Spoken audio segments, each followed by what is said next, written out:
Alright guys, we are here with Ferrets. Say hello, Ferrets. You're peasants and you know it.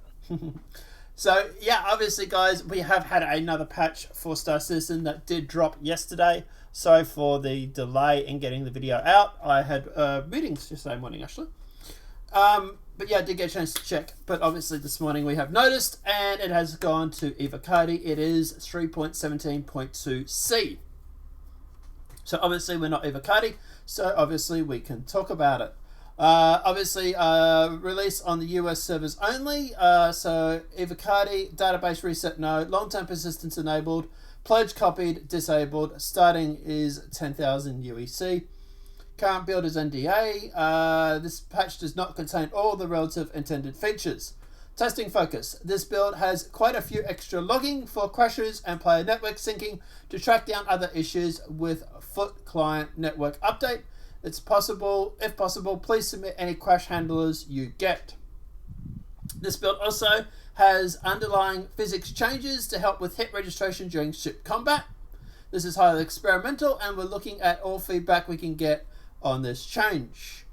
So obviously hit registration ship combat tests, the Siege of Orison dynamic mission playtests, the Derelict Reclaimers version 1 and Derelict Colonization Outposts. Known issues. Locations, Orison elevators occasionally not working at the hubs. Location AI, Lorville guards have been blinding lights on their helmets. Okay. Tracking, actors and teleporting around after network updates. Elevators physics, hangars, elevators, collision grid pushes players through its path when it's called. So don't go standing in front of the door when the elevator gets called, just in case. Combat AI, FPS, NPCs are rubber banding.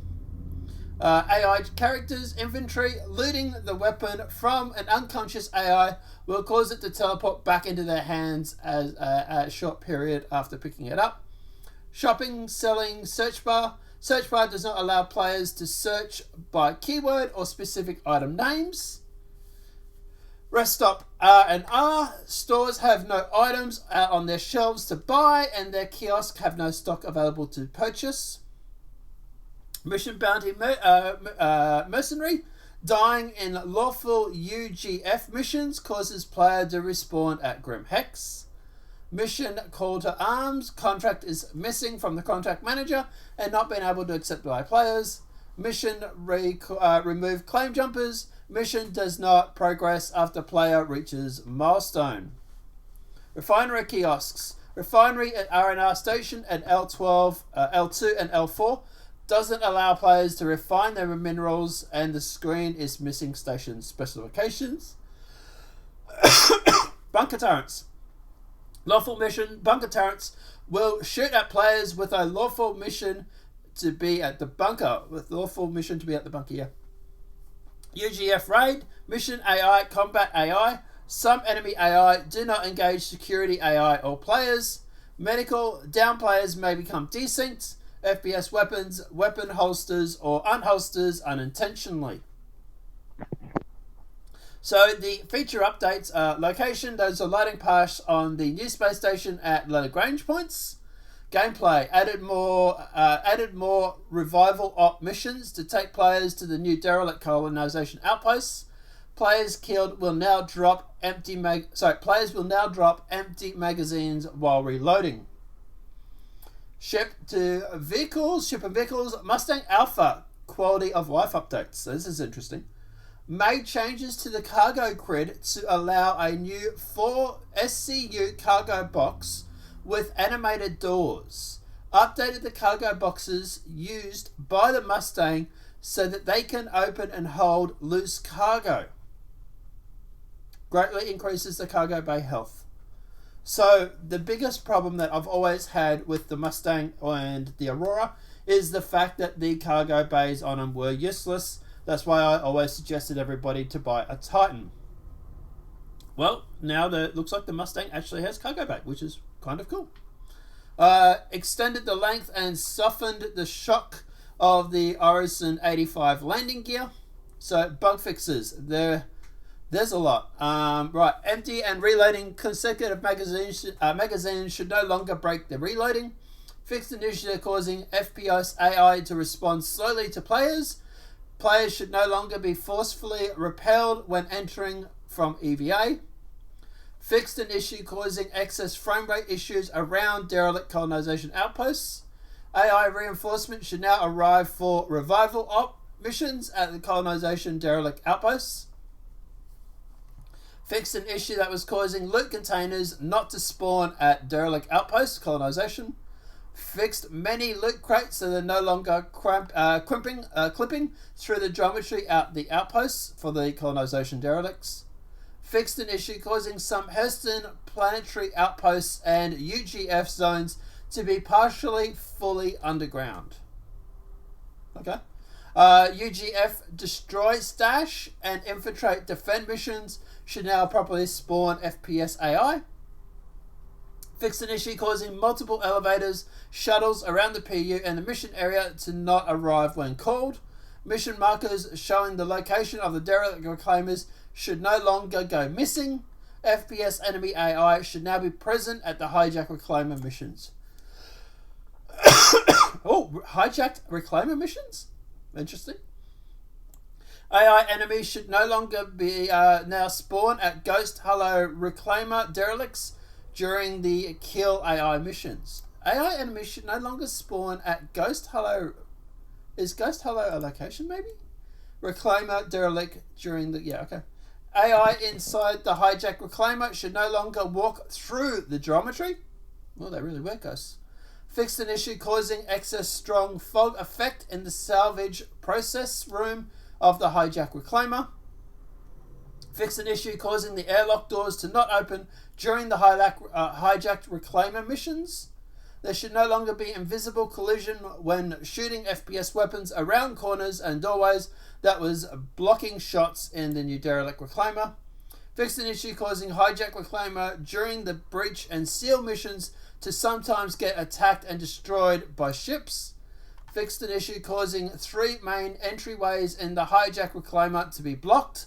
Fixed an issue causing the seize and data mission of the hijack reclaimer to not progress upon arrival.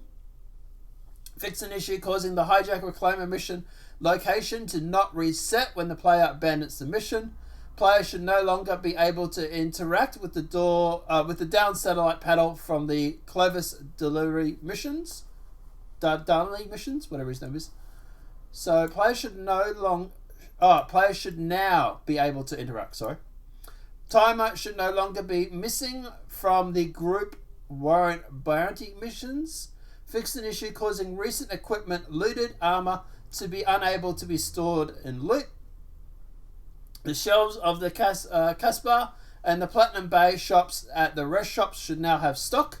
Live fire shop terminals in the space stations should no longer be blank. Items in the shelf in the Ars EZ Habs should no longer clip into the wall and rattle. The Hull A cargo spindle should now animate correctly. Scorpius HUD should no longer stretch off the screen on a 16:19 mission monitor. Switching the Hull A from extended or retracted cargo spindle should now correctly inner thought prompts after selling cargo. The switch on the Hull A for extending should now correctly inner thought. Wow, whoever writes these is like really bad at grammar. The front interior airlock doors of the Hammerhead should now be able to be opened by the player when undocked. The rear turret on the Starfarer should no longer have their view obstructed. Ares Starfighter Inferno should no longer be missing damage state effects, SFX, to accompany the alert state FX. The Vanguard storage locker should now close correctly. Fixed an issue that was causing the looting queue notification to randomly appear during gameplay. Fixed multiple replacement balls scattered around the derelict outposts. Ships should no longer change their display paint once they complete ship-to-ship docking with the Starfarer. The Reliance series should no longer clip through the Starfarer when docking. They fixed 3 client crashes, 2 server crashes, 2 deadlocks. Right, So there's a lot there that has to be fixed. And there's a lot that they have fixed, which is actually really impossible. Not possible. Impressive. I want to know what these Starfire hijack missions are. The Kramer hijack missions.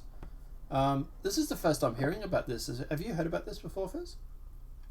They're supposed to be like the hijack 890 jumps, but reclimbers. Cool. I'm all for that. Apart from that, it seems like it's a decent patch. Seems like there's still a lot to fix. Some major things.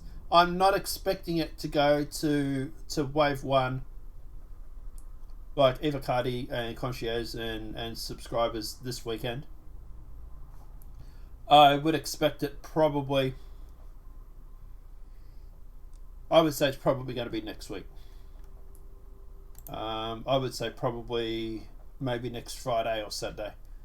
But then that said, I have been wrong about that in the past, so, you know, take it with a grain of salt. But at the moment, I wouldn't expect it to do anything until the end of next week. What are your thoughts on the patch there, Fez? What are your general thoughts? Anything that you want to add? No, just I'm just waiting for it to be released so we can start digging in. Yeah, I tried to jump into the PU the other night when I had Tuesday night when I had a night off work, and I went down to the shops and I went to buy the new mining gadgets, and the kiosks didn't work, and I was just like, no, all right. So then I just basically closed the game and basically went and watched Top Gun. But yeah, like I say, it's look. You know, obviously we're all looking forward to this new patch. Obviously it's going to bring a lot of stuff that's interesting. You know, obviously the nav mesh, which will be a video that we'll upload. We're going to record it today, but I'll upload it tomorrow. Or the day after. There'll be a video on the Banyu Defender, Merchantman, the nose, and the nav mesh. But guys, look, yeah, it's interesting. I know 3.17.1 is not in the best state yet. And I know a lot of us are sort of holding off to 3.17.2 with the updates that's coming with nav mesh and the new missions and stuff coming through. It looks like it's going to be a good patch. I just hope that CIG obviously go through and get these bugs fixed so that the game is in a more playable state. Considering how much money they raise and how many people are playing this now as like a game, CIG really needs to smash out that quality of life. Because if they keep putting out games with like bugs like 3.17.1, then at the end of the day people are just not going to play it. People are going to turn away and go and play something else. And you know, and at the moment they've done a lot of hard work and they've got a lot of players playing it and that, and yeah, they really need to nail these bugs, because like I say, people are starting to expect that this game is heading towards being a game. And yeah, it can make and break a game if players start losing interest because it's buggy. I know it's an alpha, I know it's and all that sort of stuff, but people are starting to treat this game like a game, and CIG needs to capitalize on that and make sure that these patches have decent quality of life in them, which is basically what they're doing, right? There's like 30 something patches in the first patch, there's like 20 something patches in the fixes in the second patch. There's like another 15 or 20 here. Like, they have done a lot of bug fixing, which is great. But like I say, yeah, it's just, we can't have another 3.17.1 because people are expecting this to be a game. But guys, let me know what your thoughts are in that comment section below. Tomorrow we'll put up the video about the nav mesh. Today we'll put up the video about the Banyu as well as this. We're going to talk about the Banyu and the nose. I'm not happy, but we'll talk about that in another video. Apart from that, guys, let me know what your thoughts are in that comment section below. Fez's details, obviously, for his YouTube channel and Twitch and stuff, are in the description below. Please feel free to give him a subscribe. Apart from that, guys, we'll see you in the next video talking about the Banyu. Be up right after this.